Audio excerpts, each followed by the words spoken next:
ভারত বাংলাদেশ পরিস্থিতির ওপর কড়া নজর রাখছে। কি হচ্ছে ভারত বাংলাদেশ সম্পর্কে? ভারত বাংলাদেশ সম্পর্ক এক প্রকার টালমাটাল। বাংলাদেশ উত্তপ্ত একটা অগ্নিগর্ভ, আর এই প্রেক্ষাপটে ভারতের সাথে আমাদের সম্পর্ক যেন হারিয়ে যাবার মতো অবস্থা হয়ে যাচ্ছে। অনেক ক্ষেত্রে তেমনটাই মনে হচ্ছে। বাংলাদেশের সংখ্যালঘু নির্যাতন এবং বিভিন্ন পরিস্থিতি, সার্বিক এই মুহূর্তের পরিস্থিতি নিয়ে ভারত সরকারের পররাষ্ট্র মন্ত্রণালয়ের মুখপাত্র রণধীর জয়সওয়াল আজকে একটি বিবৃতি দিয়েছে এবং সেই বিবৃতিতে বিদেশ মন্ত্রক জানিয়েছে ভারত বাংলাদেশের পরিস্থিতির উপর কড়া নজর রাখছে। সেখানকার প্রশাসনের সঙ্গে যোগাযোগ রাখা হয়েছে। সংখ্যালঘুদের নিরাপত্তা নিয়ে আমরা যে উদ্বিগ্ন সে কথাও বাংলাদেশের প্রশাসনকে জানানো হয়েছে। যারা নৃশংসভাবে দীপু দাসকে হত্যা করেছে, অবিলম্বে তাদের বিরুদ্ধে কঠোর পদক্ষেপের পাশাপাশি বিচারের আওতায় আনার আবেদন জানানো হয়েছে। আপনারা জানেন যে গত বৃহস্পতিবারে বাংলাদেশের ময়মনসিংহের ভালুকায় একজন সংখ্যালঘু সম্প্রদায়ের এক ভাইকে, দীপু চন্দ্র দাসকে নির্মমভাবে হত্যা করে ঝুলিয়ে আগুনে পুড়িয়ে দেওয়া হয়েছে। ভারত তার প্রতিক্রিয়া জানালো এবং বিশেষ করে বাংলাদেশে মিথ্যা প্রপাগান্ডার বিরুদ্ধেও ভারত প্রতিক্রিয়া জানিয়েছে আজকে এই বিবৃতিতে।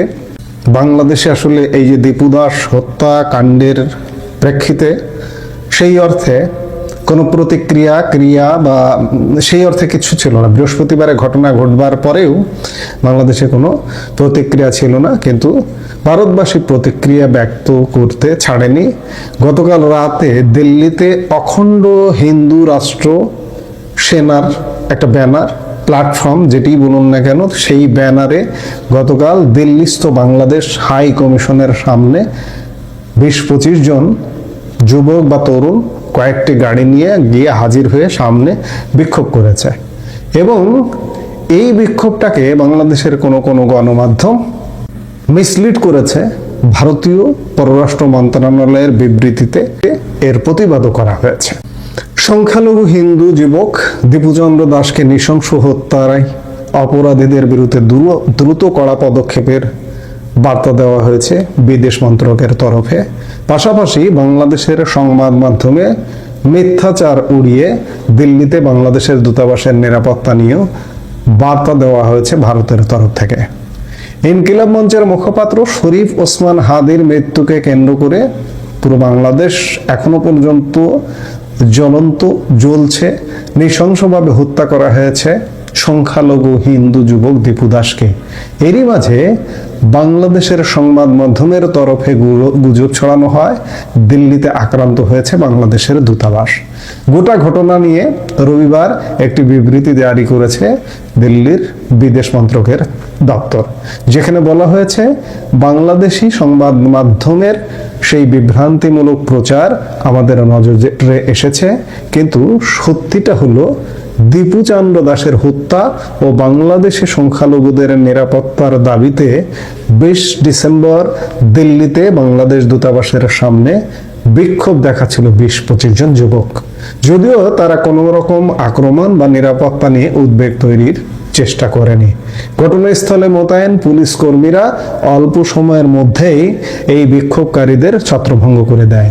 ভিয়েনা কনভেনশন অনুযায়ী ভারত দূতাবাসের নিরাপত্তা নিশ্চিত করতে প্রতিশ্রুতিবদ্ধ। এর পাশাপাশি বাংলাদেশের সংখ্যালঘুদের নিরাপত্তা নিয়ে উদ্বেগ প্রকাশ করে বিদেশ মন্ত্রক জানিয়েছে ভারত বাংলাদেশের পরিস্থিতির উপর কড়া নজর রাখছে।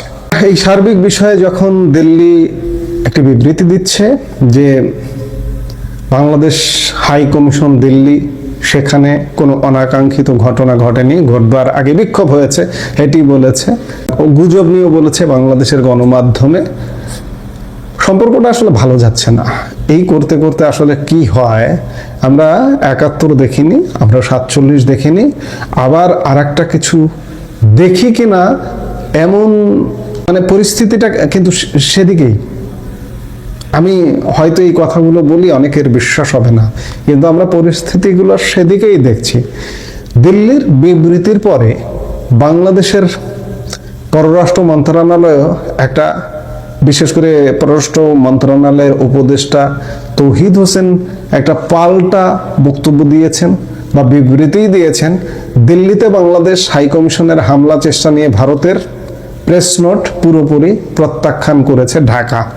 অর্থাৎ রণধীর জয়সওয়াল যে বিবৃতি দিয়েছে সেটি ঢাকা প্রত্যাখ্যান করলো। রবিবার পররাষ্ট্র উপদেষ্টা মোহাম্মদ তৌহিদ হোসেন এই কথা বলেন। পররাষ্ট্র উপদেষ্টা বলেন, দিল্লিতে কূটনৈতিক এলাকার ভেতরে বিক্ষোভকারীরা কিভাবে এলো সেটাই বড় প্রশ্ন। শুধু তাই নয়, তিনি একই সাথে তার কথায় যোগ করেছেন প্রয়োজনে ভারতে মিশন ছোট করার কথাও ভাবা হচ্ছে। অর্থাৎ দিল্লি ব্যবস্থা নেবার আগে যেন বাংলাদেশ ব্যবস্থা নিতে চাইছে বা নিতে যাচ্ছে, মিশন ছোট করবে। এক প্রকার ছোট করা মানে দিল্লির সাথে কূটনৈতিক সম্পর্ক বাংলাদেশে কি ছিন্ন করবে? অবস্থাটা কি সেদিকেই যাচ্ছে? ছিন্ন করে কি হবে? কোন দিকে যাচ্ছে? আমি খানিক আগেই বললাম যে আমরা ৭১ দেখিনি, আমরা ৪৭ দেখিনি। আমরা কোন বাংলাদেশ দেখব কিংবা কোন প্রতিবেশী ভারতকে দেখব এই মুহূর্তে আসলে সত্যিকার অর্থে বলা কঠিন। দুদেশের সম্পর্ক টানাপোড়েনটা চরমে উঠে গেছে। বিবৃতি পাল্টা বিবৃতি, এটি কিন্তু মারাত্মক কথা যে মিশন ছোট করবার কথাও ভাবছে বাংলাদেশের অন্তর্বর্তী সরকার, ইউনূস সরকার। আসলে কি হবে বলা কঠিন। কি হবে, কি হতে যাচ্ছে আমরা দেখছি, আমরা দেখতে থাকি যে কি ঘটতে যাচ্ছে। দর্শক, আমরা বাংলাদেশে দেখেছিলাম ভারতীয় হাইকমিশন অভিমুখে যাত্রা, সেই যাত্রা মিছিল, সেই মিছিল ঠেকিয়ে দিয়েছিল পুলিশ। রামপুরা থেকে শুরু হওয়া মিছিলকে ঢাকায় ঠেকিয়ে দেওয়া হয়েছিল বাড্ডাতে। সেখানে অনেক রকমের কথা বলা হয়েছিল ভারতীয় দূতাবাসের বিরুদ্ধে, ভারতের বিরুদ্ধে। অতি উৎসাহী কেউ কেউ ভারতীয় দূতাবাসের ইট খসিয়ে নেবে এরকম কথাও বলতে আমরা শুনেছিলাম। এরপর রাজশাহীতে ঘটে দূতাবাস অভিমুখে যে বিক্ষোভ, সেই বিক্ষোভের পরে আমরা দেখেছি খুলনা এবং চিটাগাংয়েও একই অবস্থা হয়েছে। এবং চিটাগাংয়ে ওসমান হাদি মৃত্যুর ওই রাতে চিটাগাংয়ের সহকারী হাইকমিশন অফিস হামলা করতেও আমরা দেখেছি ইটপাটকেল ছোড়া। যদিও পুলিশ, চিটাগাং পুলিশ কমিশনার বলেছেন যে এটাকে আমি হামলা বলবো না, বিচ্ছিন্ন কিছু ইটপাটকেল ছোড়া হয়েছে। বাংলাদেশ সরকার এই ব্যাপারগুলোতে তাদের মতো করে প্রতিক্রিয়া জানিয়েছে। এবার শুরু হয়েছে ভারতে বাংলাদেশের পাল্টাপাল্টি অবস্থান। এবার দেখছি ভারতের জনগণের। দিল্লিতে বাংলাদেশ হাইকমিশনের সামনে হয়েছে বিক্ষোভ, ব্যাপক প্রতিবাদ জানাচ্ছে এবার বাংলাদেশ সরকার। এর আগে বাংলাদেশে সংগঠিত ব্যাপারগুলো নিয়ে এবং তারও আগে শহীদ মিনারে হাসনাত আবদুল্লাহর চিকেন নেক না 7 সিস্টার আলাদা করে ফেলার যে হুমকি, সেই হুমকির প্রেক্ষাপটে ভারতীয় পররাষ্ট্র মন্ত্রণালয় তীব্র প্রতিক্রিয়া ব্যক্ত করেছিলেন। জবাবে আমাদের পররাষ্ট্র উপদেষ্টা বলেছিলেন যে হাসনাত আবদুল্লাহ সরকারের কেউ নয়, সুতরাং তার বক্তব্যের প্রতিক্রিয়া যেভাবে ভারত দেখাচ্ছে সেটার ব্যাপারে আমাদের কিছু বলার নেই। যদি সরকারের কেউ এটা বলতো তাহলে আমরা বক্তব্য দিতাম। এখন ভারতে কি ঘটলো, ভারতে আজকে কি ঘটলো এবং আমাদের পররাষ্ট্র উপদেষ্টা এবার কি বলছেন চলুন একটু জেনে দেখি।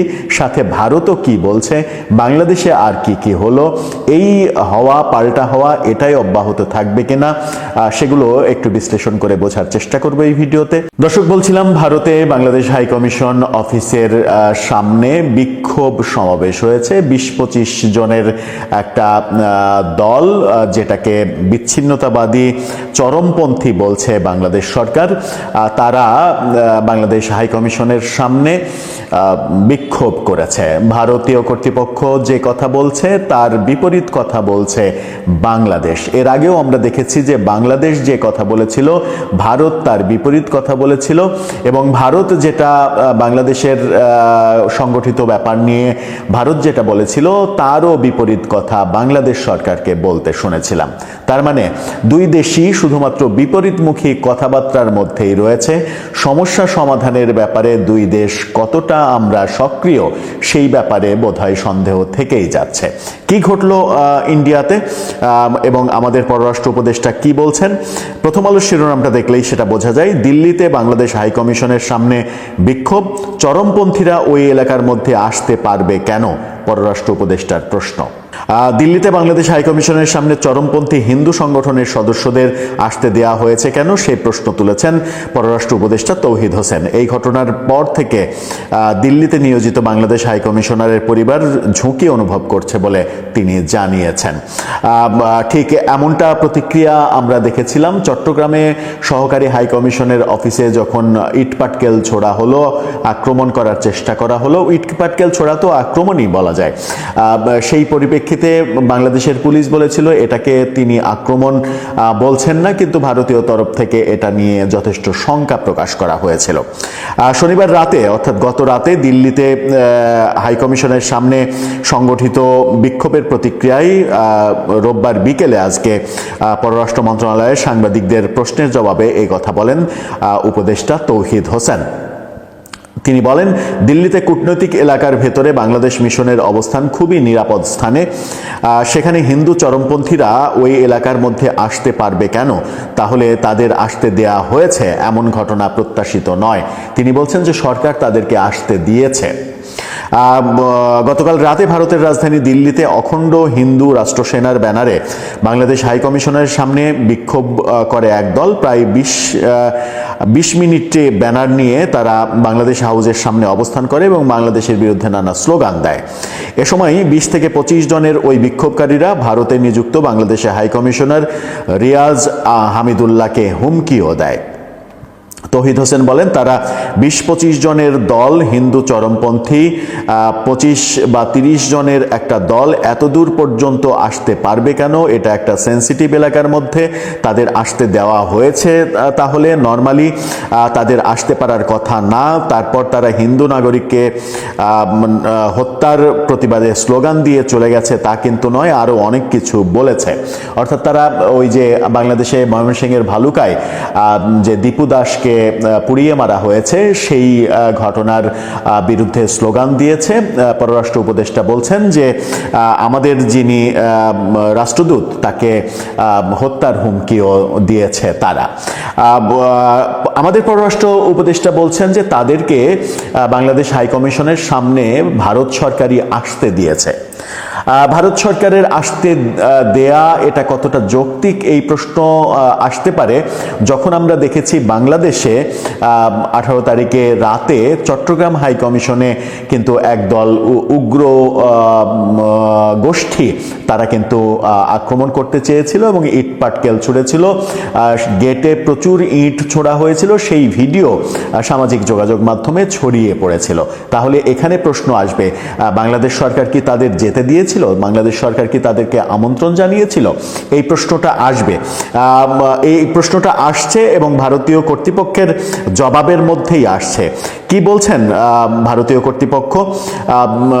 জাগো নিউজ 24-এর এই শিরোনামটা দেখলেই বুঝতে পারবেন। সেখানে বলা হচ্ছে, দিল্লিতে বিক্ষোভ, বাংলাদেশ হাইকমিশনের নিরাপত্তা লঙ্ঘনের চেষ্টা হয়নি ভারতের দাবি। ভারতের এই দাবি বাংলাদেশ সরকার প্রত্যাখ্যান করেছে। বাংলাদেশ সরকার যখন প্রত্যাখ্যান করেছে ভারতের এই দাবি, তখন আমরা আজকে দেখছি জাগপার সভাপতি রাশেদ প্রধান তিনি বাংলাদেশের পতাকা নিয়ে ভারতীয় দূতাবাসে ঘৃণা জানাতে একক পদযাত্রায় গিয়েছেন। সেই শিরোনামটা পত্রিকা দেখে নিন। তিনি যাচ্ছেন ভারতে যখন এই কাজটা হলো এবং বাংলাদেশ সরকার যখন প্রতিবাদ করছে, তখনও এই জাগপার নেতা ভারতীয় দূতাবাস অভিমুখে রওনা দিয়েছেন ভারতের দূতাবাসকে ঘৃণা জানাতে। তার মানে দুই দেশেই জনগণের পর্যায়ে ব্যাপারগুলো চলছে, জনগণের পর্যায়ে ব্যাপারগুলো চলছে এবং সেটা বাংলাদেশে অতিমাত্রায় বেশি হয়েছে। ভারতে একবার হওয়ার ঘটনা দেখলাম, বাংলাদেশে ঘটনাগুলো হওয়ার পরিপ্রেক্ষিতে বাংলাদেশে কিন্তু ঢাকায় দূতাবাস অভিমুখে যে রওনা সেই মিছিল এবং সেই মিছিলে বেশ খারাপ খারাপ কথা আমরা শুনেছি।